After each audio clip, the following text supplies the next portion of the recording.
Welcome to the Enterprise Zone webinar. This webinar provides an overview of the Employee Hiring Credit.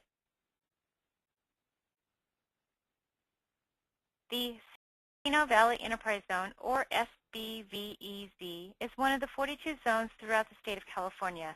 The SBVEZ includes the cities of Colton and San Bernardino and portions of unincorporated San Bernardino County. On the map, you will see the lighter blue, which is the original zone, which was designated in October 15, 2006, and the darker blue is our expanded area that has a designation date of November 11, 2011. The Enterprise Zone has 5 incentives, which include the Employee Hiring Tax Credit, Sales and Use Tax Credit, Business Expense Deduction, Net Operating Loss Carryover, and Net Interest Deduction for lenders. Today I'm going to talk about lucrative credit, which is the hiring tax credit. An employer can receive up to $37,440 per qualified employee over a 5-year period. Qualified wages are the actual wage paid up to a maximum of $12 an hour. If you pay an employee over $12 an hour, you use $12 an hour for calculation purposes.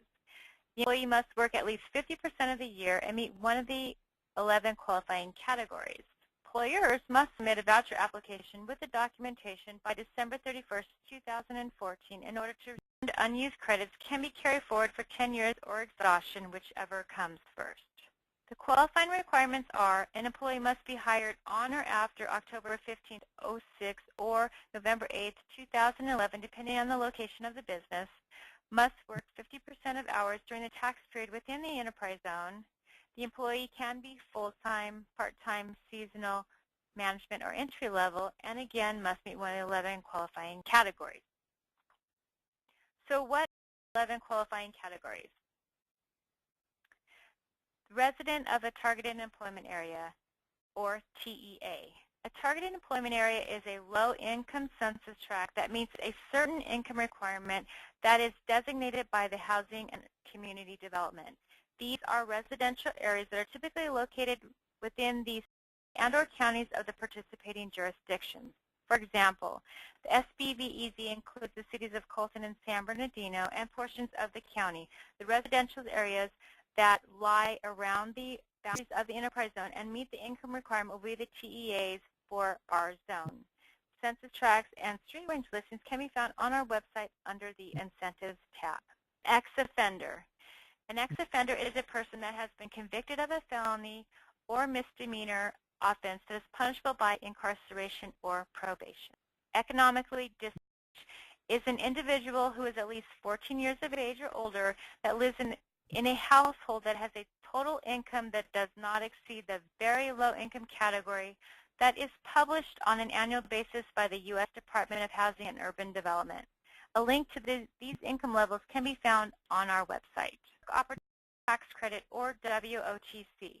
WOT is a federal tax credit for employers that hire employees of certain targeted groups and that face significant barriers to employment. Military veteran is an employee that was a veteran of the Vietnam era, which means that has active military service occurred between August 5th, 1964 and May 7th, 1975, or a recently separated veteran, which means within 48 months or 4 years of date of hire. The California Work Opportunity and Responsibility to Kids Act.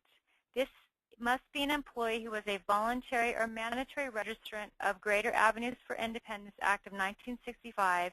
This program is known as Public Assistance or Welfare.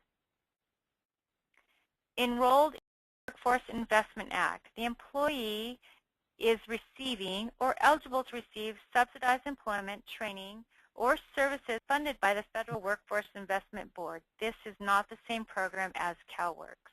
A disabled individual is an individual that is eligible for and enrolled in or has completed a state rehabilitation program. Recipient of or eligible for public assistance. This is an individual that is eligible for or has received any of the following: aids to family with dependent children, federal supplemental security income benefits, food stamps, Medi-Cal or state and local general assistance. This concludes the 11 qualifying categories. You can obtain more information on the categories and acceptable documentation on our website under the Incentives tab. There are misconceptions about the hiring tax credit. I don't hire anyone that qualifies. We do not hire entry-level employees. We're not a manufacturer. The employees do not live in the zone. As you can see from the previous slide, there are 11 broad categories that an employee can qualify under. Any employer in the zone will qualify for this program. Here is a sample calculation of an employee who makes $12 an hour and works 40 hours per week. Keep in mind that if the wage of the employee is under $12, you use the actual wage to calculate the credit. If the wage is over $12 an hour, use $12 an hour to calculate the wage. What is the certification process? First, you'll need to identify if your new hires meet one of the qualifying categories. You need to obtain the appropriate documentation. You will need to submit voucher application, the backup documentation, and voucher fee using our online system. This concludes our webinar on the employee hiring tax credit. If you have any further questions, please check additional resources on our website or call or email us directly. Thank you.